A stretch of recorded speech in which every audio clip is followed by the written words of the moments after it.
तो hello everyone, this is Pragya Saxena. Welcome to Pragya decode here. And आज का टॉपिक है मादक पदार्थों का सेवन और उसका प्रभाव।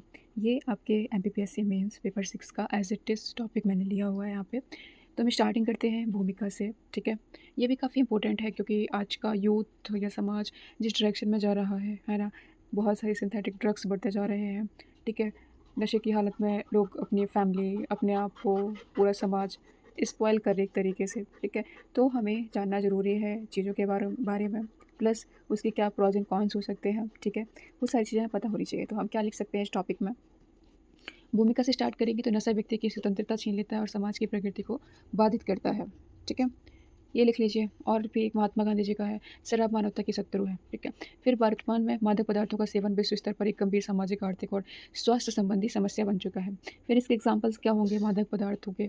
तो शराब, तंबाकू, अफीम, गांजा, हेरोइन, कोकीन, ये सारे होते हैं। और ये सारे इन सबको क्या बोलते हैं? सिंथेटिक ड्रग्स, यानी कि जो केमिकली बनाए जाते हैं। ठीक है, ये काफ़ी ज़्यादा डेंजरस होते हैं। ठीक है, यह केवल व्यक्ति के स्वास्थ्य को नहीं बल्कि परिवार, समाज और राष्ट्र की उत्पादक क्षमता को भी नुकसान पहुंचाता है। भारत जैसे युवा देश क्यों बोला हुआ है? क्योंकि हम जानते हैं इंडिया एक ऐसी कंट्री है जहाँ पे सबसे ज़्यादा यूथ रहता है। ठीक है, तो भारत जैसे युवा देश के लिए समस्या और भी चिंताजनक है क्योंकि देश की सबसे बड़ी शक्ति उसकी युवा ही होती है। और आप देखेंगे कि युवा ही है जो सबसे ज़्यादा नशे की हालत में रहता है। ठीक है, इसके बहुत सारे रीजंस हैं जो कि हम अभी पढ़ेंगे।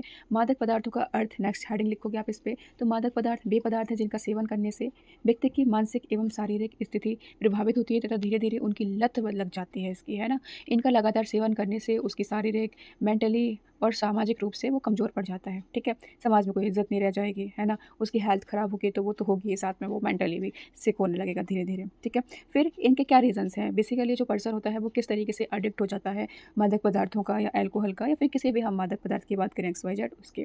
तो सबसे पहली बात तो स्टार्टिंग होती है जो आपका पीयर प्रेशर होता है, यानी कि साथियों का दबाव, है ना। फ्रेंड्स के साथ घूमने जाना, फिर बोलते हैं अरे भाई चल, है ना, इतने से क्या ही हो जाएगा। ठीक है, फिर वो इतना करते करते करते करते वो चीज़ें बहुत ज़्यादा बढ़ जाती हैं और एक टाइम के बाद पर्सन को एडिक्शन हो जाता है उस चीज़ का और उसको होश भी नहीं रहता है कि वो क्या कर रहा है, एक्चुअली उसके ऊपर क्या इफेक्ट पड़ रहा है, उसकी फैमिली के ऊपर क्या इफेक्ट पड़ रहा है, उसकी समाज में क्या प्रोफाइल बन रही है, उसे एक्चुअली में पता ही नहीं चलता है और उसे धीरे धीरे कुछ फ़र्क भी नहीं पड़ता है, सच बोलूँ तो यही होता है। ठीक है, फिर एक दूसरा रीज़न हम जानते हैं कि इंडिया में अनएम्प्लॉयमेंट कितना ज़्यादा बढ़ता जा रहा है ना, लोगों के पास जॉब्स नहीं है, तो उन्हें कहा अरे चलो माइंड रिलैक्स करने के लिए चलो क्या कर लेते हैं, ड्रिंक कर लेते हैं या फिर कोई और मादक पदार्थों का सेवन कर लेते हैं। आर्थिक तनाव, पैसा नहीं है बट इन चीज़ों के लिए पैसा अरेंज हो जाता है लोगों के पास में। फिर उसके पीछे वो घर पे मारपीट करते हैं, है ना, असॉल्ट करते हैं, गंदा बिहेव करते हैं या फिर पैसे चोरी करते हैं किसी के घर पे जाके या फिर लूट-पाट करते हैं। तो इस तरीके से ये चीज़ें समाज को पूरा का पूरा बिगाड़ रही हैं, एक क्रिमिनल बना देती हैं इंसान को। ठीक है, तनाव एवं मानसिक समस्याएँ, है ना, वो टेंशन्स में है किसी वजह से। या फ़िल्मों में आप देखें तो आजकल वेब सीरीज़ में बहुत चला हुआ है ना, लोग स्मोकिंग कर रहे हैं, जो जिनको वो आइडियल मानते हैं वो चीज़ें करते हैं। अल्कोहल, है ना, मतलब कितने भी बड़े-बड़े ऑफ़िसर्स हो उनको ऐसे कंज़्यूम करते हुए दिखाया जाता है, जो उनके लिए बॉलीवुड पर्सनैलिटी है उनको दिखाया जाता है, ग्लैमर का प्रभाव, है ना, तो ये चीज़ें अफ़ेक्ट करती हैं। आप सोचते हैं कि अरे बड़ा कूल लग रहा है ये सब, ठीक है? तो इस वजह से भी होता है। प्लस हमारे इंडिया के आसपास में आप golden triangle plus golden crescent देखोगे, वहाँ पे सबसे ज़्यादा अफ़ीम वगैरह हुआ आपका और प्लस वो हीरोइन हुआ, कोकेन हुआ, इन सब चीज़ों का भी बहुत ज़्यादा प्रोडक्शन होता है। तो ईज़िली हमारे कंट्री पे एंट्रेंस मिल जाती है उनको, फिर वो धीरे-धीरे कंट्री के पूरे हर कोने में फैल जाते हैं। इस तरीके से भी हो रहा है। जागरूकता एवं नैतिक शिक्षा का अभाव है, लोग अवेयर नहीं कर पाते हैं, है ना? या फिर अवेयर करने की कोशिश भी करते हैं तो बहुत देर हो चुकी होती है। पारिवारिक कलह एवं सामाजिक उपेक्षा, तो ये सारे के सारे रीज़न्स थे। देखिए ये टॉपिक ऐसा है कि जिस पे आप घंटों बोल सकते हैं, ठीक है? क्योंकि हम लोग अपने आस-पास इन चीज़ों को फेस करते हैं, देखते हैं, है ना? तो ये चीज़ें हैं। मादक पदार्थों के दुष्प्रभाव, व्यक्ति पर क्या प्रभाव पड़ेगा? व्यक्ति को पर्सनली इंडिपेंडेंट जो पर्सन है, इंडिविजुअल, उस पे तो इफ़ेक्ट पड़ ही रहा है, साथ में परिवार पे भी पड़ेगा, समाज पे भी पड़ेगा, अर्थव्यवस्था यानी कि जो आपकी जो इकोनॉमिक कंडीशन है, वो भी खराब होने वाली है। तो व्यक्ति यानी कि भई उसके ब्रेन पे इफ़ेक्ट पड़ेगा, उसके तंत्र पर प्रभाव पड़ सकता है, उसका हार्ट फेल हो सकता है, उसका लीवर खराब हो सकता है, उसके लंग्स खराब हो सकते हैं, ठीक है? एंग्ज़ायटी बढ़ सकती है ना? कभी-कभी सुसाइडल अटेम्प्ट का भी वही ऐसी चीज़ें आने लगती हैं। इंसान मेंटल सिक हो जाता है, ठीक है? वो वीक वीक हो जाएगा, उसका काम करने का मन नहीं चाहेगा। तो ये सारे रीज़न उस पर्सन पे ही पड़ते हैं, ठीक है? फिर परिवार पर तो पड़ते ही हैं, घरेलू हिंसा के बहुत सारी महिलाएँ शिकार होती हैं इस पे, है ना? आर्थिक संकट, पैसों की कमी हो जाती है, प्लस जो आपके घर पे बच्चे हैं तो उनका भी मेंटली डेवलपमेंट नहीं हो पाता है, उन पे नेगेटिव इफ़ेक्ट पड़ता है। प्लस आपके जो पर्सनल रिलेशंस हैं या फिर ऑफ़िशियल रिलेशंस हैं, वो भी खराब होते हैं, ठीक है? समाज पे कैसे इफ़ेक्ट पड़ेगा तो आप मतलब लोग क्राइम्स करने लगते हैं, ठीक है? सड़क दुर्घटना, आप ऑब्वियस सी बात है कि आप मतलब इन चीज़ों को कंज़्यूम करके अगर ड्रिंक एंड ड्राइव करते हैं तो भाई एक्सीडेंटल एनवायरमेंटल्स इश्यूज़ बहुत ज़्यादा हो जाते हैं, सामाजिक असुरक्षा एवं हिंसा जैसी चीज़ें हो जाती हैं, ठीक है। मानव संसाधन का ह्रास होता है, टोटली ये बोल सकते हैं। फिर अर्थव्यवस्था पर प्रभाव, ठीक है, कानून व्यवस्था बनाए रखने में अधिक व्यय जाता है, पैसा खर्च होता है, राष्ट्रीय आय पर नकारात्मक प्रभाव पड़ता है, क्योंकि जो यूथ है वो तो यहाँ पे इन्वॉल्व है ना। और कहीं न कहीं गवर्नमेंट का भी इश्यू है कि वो योजनाएँ लागू कर देती है, बहुत सारे प्रोग्राम्स चलाती है यूथ को कंट्रोल करने के लिए, मतलब इन चीज़ों से कंट्रोल करने के लिए, बट वो चीज़ें पॉसिबल हो नहीं पाती हैं, कहीं न कहीं फेलियर फेस करना पड़ता है।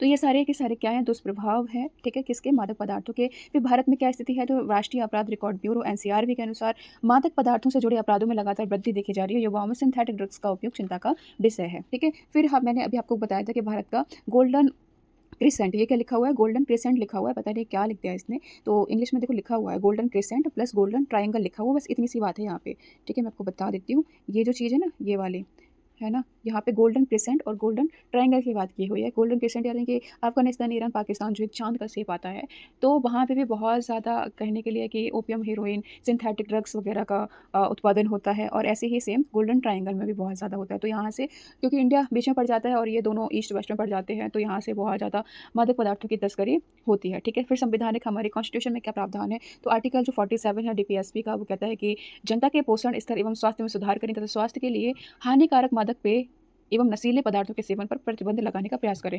तो खैर इन चीज़ों पे तो गवर्नमेंट प्रतिबंध पता नहीं क्यों नहीं लगाती, मुझे समझ में नहीं आता, है ना। खैर समझ में तो आता है कि हाँ भाई, पैसे कहाँ से कमाएँगे लोग, है ना। तो ये भी चीज़ है। प्रमुख कानून क्या-क्या बनाए गए हैं, तो NDPS 1985 narcotic drugs and psychotropic substance act, मादक पदार्थों के उत्पादन, उनके व्यापार, परिवहन एवं सेवन पर कठोर नियंत्रण, है ना। पढ़ने में काफ़ी अच्छा लग रहा है। कोटपा एक्ट 2003 तंबाकू उत्पादन के विज्ञापन एवं सार्वजनिक स्थानों पर धूम्रपान पर नियंत्रण। मोटर व्हीकल्स एक्ट, यानी कि आप नशे की हालत पर वाहन चलाते हैं तो आप पे दंड लगाया जा सकता है। सरकारी पहल क्या-क्या है, तो नशा मुक्त भारत अभियान, सॉरी, यस, नशा मुक्त भारत अभियान 2020 से चलाया जा रहा है, जो कि सामाजिक न्याय एवं अधिकारिता मंत्रालय द्वारा चलाया जा रहा है, ठीक है। फिर राष्ट्रीय कार्य योजना है नशा मुक्ति एवं पुनर्वास के लिए। नारकोटिक्स कंट्रोल ब्यूरो द्वारा तस्करी पर नियंत्रण, स्कूलों एवं कॉलेजों में जागरूकता कार्यक्रम, ये सरकारी पहल है। फिर आपका नेक्स्ट मध्य प्रदेश की पहल है, तो ये ज़्यादा टॉपिक पढ़ा नहीं है, तो इसको आप पढ़ लीजिएगा। समाधान क्या-क्या कर सकते हैं, तो विद्यालय स्तर से स्कूल में ही एजुकेशन दी जाए, है ना, बच्चों को क्या-क्या इसके प्रॉस एंड कॉन्स प्रॉस तो नहीं, सॉरी, कॉन्स क्या-क्या होते हैं। युवाओं के लिए रोज़गार एवं खेल सुविधाओं का विस्तार किया जाए। उनको मतलब स्टार्टिंग से ही उन पे मतलब एम्प्लॉयमेंट मिल जाए, खेल-कूद में वो बिज़ी हो जाएँ, तो इन सब चीज़ों में उनका ध्यान ही नहीं जाएगा। परिवार में संवाद करना चाहिए। लोग कभी-कभी मेंटली इश्यूज़ की वजह से ये सब चीज़ें स्टार्ट कर देते हैं। एक पॉजिटिव एनवायरनमेंट मिलना चाहिए, ठीक है। नशा मुक्ति केंद्रों की संख्या एवं गुणवत्ता बढ़ाना, तो नशा मुक्ति केंद्र तो सुनने में अच्छा लगता है, बट मुझे लगता है कि शायद ही ऐसे 10% लोग होंगे जिनको रिलाई ऑन होता होगा नशा मुक्ति केंद्रों पर, है ना। तो हमें इनकी संख्या के साथ-साथ इनकी क्वालिटी बढ़ानी चाहिए, लोगों का ट्रस्ट जीत सके ये चीज़ें, ताकि मतलब 110% लोगों को प्रॉफ़िट हो इन चीज़ों से, तो ऐसी चीज़ें बनानी चाहिए। सीमाओं पर निगरानी बढ़ानी चाहिए, ताकि भई मतलब चीज़ें ना आ सके, इनकी तस्करी ना हो सके। सोशल मीडिया एवं फ़िल्मों में ज़िम्मेदार प्रस्तुति दिखाएँ, है ना। समुदाय स्वयंसेवी संस्थाओं एवं धार्मिक संगठनों की भागीदारी, रिहैबिलिटेशन को दंड से अधिक महत्व देना चाहिए। उदाहरण पंजाब का एग्ज़ाम्पल दिया हुआ है कि पंजाब में तो भई एक तरीके से फैशन चला हुआ है इन चीज़ों का, तो वहाँ पे भी गवर्नमेंट काफ़ी सारे अभियान चला रही है। आइसलैंड मॉडल कहता है कि खेल संस्कृति में अभिभावकों की सक्रिय भागीदारी हो, तो हम कहीं न कहीं किशोर यानी कि जो यूथ हैं, उनको इन चीज़ों से दूर रख सकते हैं। तो ये मॉडल जो है वो इंडिया के लिए भी काफ़ी ज़्यादा प्रेरणादायक हो सकता है, तो हमें ये मॉडल अपनाना चाहिए, ठीक है। फिर निष्कर्ष, मादक पदार्थों का सेवन केवल व्यक्तिगत समस्या नहीं, बल्कि सामाजिक एवं राष्ट्रीय चुनौती है। इसका समाधान केवल कठोर कानूनों से संभव नहीं है, बल्कि परिवार, समाज, विद्यालय, सरकार एवं स्वयं व्यक्ति के संयुक्त प्रयासों से ही संभव है। यानी कि हम सबको मिलकर इस पे काम करना होगा। यदि भारत को हमें एक डेवलपमेंट कंट्री, विकसित राष्ट्र बनाना है, तो अपनी युवा शक्ति को नशे की गिरफ्त से मुक्त करना होगा, ठीक है। जागरूकता, शिक्षा, पुनर्वास तथा प्रभावी कानून के समन्वित प्रयास ही नशा मुक्त भारत के लक्ष्य को साकार कर सकते हैं। फिर आप इसे एक उद्धरण से एंड कर सकते हैं, युवा यदि नशे से मुक्त होगा तभी भारत समृद्ध, स्वस्थ और आत्मनिर्भर बनेगा। तो ये पूरा टॉपिक था, ये भी इम्पोर्टेंट है, देखिए, है ना। स्क्रीनशॉट ले लें, इसको लिख लीजिए। पसंद आया हो तो please like, share and subscribe. And मैं अगर कुछ कर सकती हूँ आपके लिए ऐसे राइटिंग में, है ना, कैसे हेल्प करूँ मैं आपको, तो प्लीज़ आप मुझे कमेंट कर सकते हैं, मैं कहाँ सुधार कर सकती हूँ, तो आप मुझे वो भी बता सकते हैं। So thank you so much everyone, bye bye.